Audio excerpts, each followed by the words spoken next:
Ang Ginoo manaa kaninyo. Pinutlogikan sa Ebanghelyo sumala ni San Juan.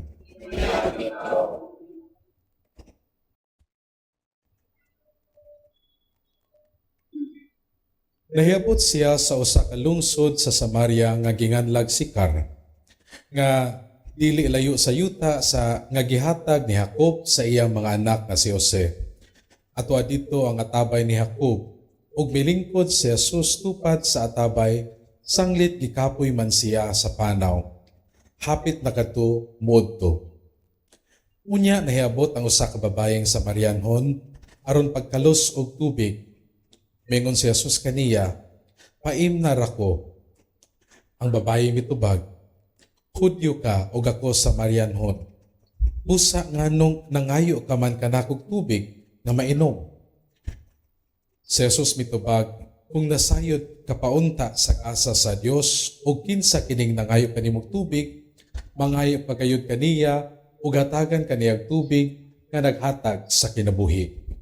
"Sir," ang babaye miingon, "wala kay timba og lawong mga tabay, asa ka man magkuha ni anang tubiga?" Inatag kining atabaya sa among katigulangan nga si Jacob, ug siya og iyang mga anak, ingon man ang iyang mga kahayupan, minom gikan niini. Labaw ka ba di ay kang Jacob? Si Jesus mitubag, "Ang moinom niining tubiga uhawon pag-usab, apan ang moinom sa tubig nga akong ihatag kaniya, dili na gayud uhawon. Kayang tubig nga ihatag ko kaniya, mahimo diha kaniya nga usa ka tuboran nga mohatag og buhing tubig sa kinabuhing walay katapusan." Ang babaye miingon, "Sir, hatagi ko ako ni anang tubiga aron dili na ako uhawon ug dili na usab ako moanhi sa pagkalos." Ang babaye miingon, "Sir, nagtuo ko nga propeta ka. Ang among mga katigulangan nga Samarianhon nagsimba sa Dios dinhi nining bukira.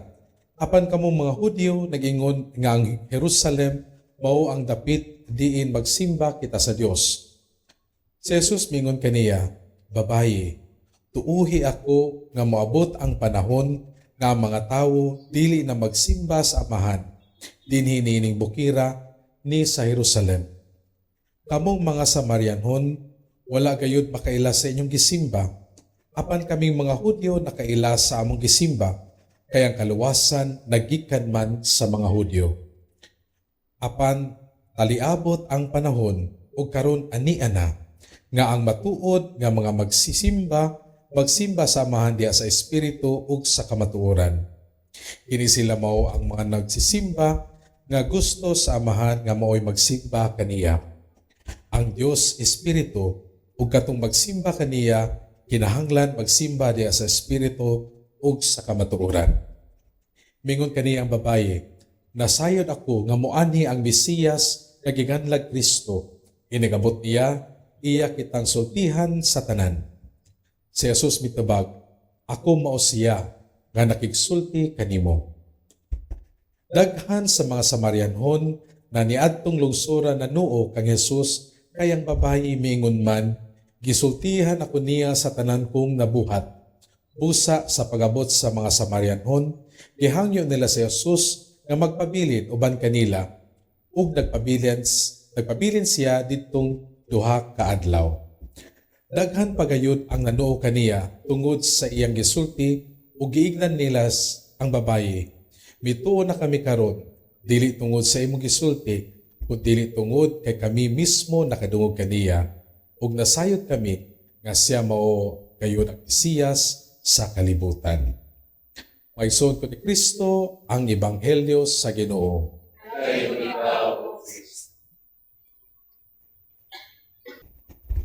Again, mayong adlaw kanatong tanan.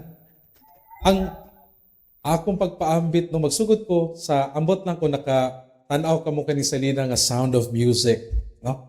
Naikanta dito nga gisulti sa ni Froilan Maria nga kung magtuon ta og pagbasa, musugod kita og ABC, di ba? Nya kung mutuon kita og kanta, musugod kita sa kaning mga choir diri do re mi. Okay? Pero karon mo balik ko dito sa ABC, kay diri sa atong paminawan nga ebanghelyo karon, magtudlo kanato sa ABC or sa basic kung kinsa gid ay ang Ginoo sa atong kinabuhi. So mao ning tulo ka punto nga ako ang panikaran karon diha sa ato ang lalong lalong nga pagsabot ug paila kung kinsa gid ang Ginoo. So letter A, no? Nga ang Ginoo gadawat kanato that God accepts us for who we are. Si Jesus diha sa atong ebanghelyo nakaila sa babaye. Sa atong pang language karon, usa ka tan-aw pa lang ni Jesus, no? Na-scan na niyang babae, na CI na niya. Ug nag-background check na siya. Ug nakita niya nga kining babae makasasala gid ni ng babae. But despite that, no, daghan kaayong mga red flags nga gitalikuran ang Ginoo. Una, Hudyo siya ang babae Samarianon. Ya, babae ang iyang kaistorya, siya lalaki. Ya, bawal gina sa una sa panahon ni Jesus. Ya, ikaduha pa, balaan siya nga tao. Apan nakighimamat siya, nakiistorya sa usa ka babae nga makasasala. Apan diha makita nato nga taliwala ni ining pag-ila sa Ginoo kung kinsa siya. Jesus took the initiative not just to talk to the woman but also to ask from her. Nangayo pagid siya og tabang sa babaye. So in the same way, nakaila po ng Ginoo kanato, no? God sees us and God knows our heart. At bisan sa atong mga pagkulang, sa atong mga sala, kinapahinumduman ka nato sa atong ebanghelyo that God accepts us for who and what we are. Monaga, we speak about God's love as a God that is unconditional. Walay ginapangayo nga requirements para ma-earn nato ang gugma sa Ginoo. But that God gives His love to us, no? Without conditions and without measure. So, hinaotunta na niining panahon sa Kwaresma, no? Makita nato or madunggan nato or abrihan nato atong mga kasing-kasing sa mga daghan kay mga istorya nga magpaila sa ato sa Ginoo nga puno sa gugma. Nga hinaotunta nga diha sa atong pagpamati ini mga istorya nga natitay lalong nga pag-ila sa Ginoo nga ato siyang tubagon dili tungod sa atong kahadlo kaniya. Apan kita moduol kaniya tungod kay siya nagpakita sa iyang gugma o kita mutubag diha sa atong pagsalig o paghatag sa atong gugma ngadto kaniya. A response of love that is first given to us is a love and a trust that we give back to Jesus. Apan dili ilang mohunong diha sa acceptance ang ihatag sa Ginoo. But letter B, God blesses us. God knows us. And God knows what is it that we need in our life. Kung nakita po sa Ginoo ang atong pagpaningkamot sa pagbago, no? Pagtalikod sa atong mga sala. O tungod ni ini, no? Ang Ginoo kabalupod, mupuno sa atong mga panginahanglan o kabalupod siya sa paghatag sa ato og grasya nga makatabang kanato sa atong pagpaningkamot sa pagbago. Ya kita kanunay abri sa pagdawat sa iyang blessing. True blessing is not about the things that we receive in life, no? Kanang mga success, mga riches, fame, but true blessing is about our power that makes us much more closer to God. So, kung sumadako nato, blessing really is about growing in a relationship with God. So when we say God blesses us, God wants us to have a relationship with Him. Ug tungod kay nating relasyon sa Ginoo, kabalo po ang Ginoo magpaigo sa iyang grasya sa pagpuno sa atong mga panginahanglan. Ug hinautong ta ni panahon sa Kwaresma atong ilahon ang atong mga kauhaw. Sama sa babae no diha sa iyang pakikimamat kay Jesus, nakita niya nga ang makapuno ra gyud sa iyang kauhaw kining tawo nga midawat kaniya. Muila kaniya nga siya tawo adunay dignidad ug gitagaan siya gigayon nga mapamatayan siya, mapamatian siya. Ug nakita gid niya nga walay makatagbaw sa iyang kauhaw kundili si Kristo ra gyud.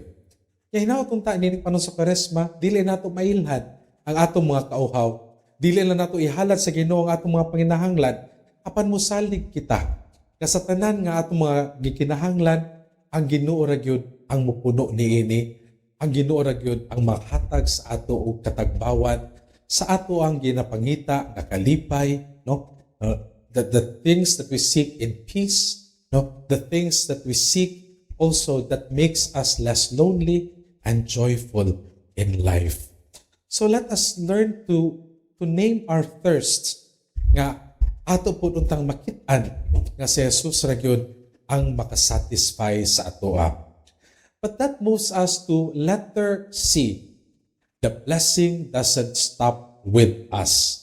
That's why God is not just a God who blesses us, but He is a God who also calls us to be part of His mission of love. Ang sukdanan sa tinuod nga pakigimamat sa Ginoo makita diha sa ato ang kaandam sa pagpasa sa iyang kaayo. A person who has truly encountered the Lord would always be transformed to be a person for others. A heart moved and transformed by God would always be available to take part in the mission of the gospel. Ang babayi na bag-o ug napuno sa Espiritu sa Ginoo ug gani gipili siya to be the first evangelist of that town despite her reputation. Kita pod, unta, no? Mahimong andam, usab sa paglihok, o sa pagtabang nga ang kaayo sa Ginoo maghari kanato. Bisan pa makita nato that we are unworthy, but because of God's blessing, God will make us ready to commit ourselves to the call for mission. Dad-o nato kini nga mga pag-ampo nining panahon sa Kwaresma, sama sa babae nga Samaritanhon, no? We may remember how God accepts us so that we may learn to accept others also in our life, in our communities, that we welcome God's blessing openly so that we become a blessing for others, that we may respond to the call of God so that through us, through our example, through our witness, we may learn to invite others and call them to love and to believe in Jesus. Sana nga. Sana all. Shalom.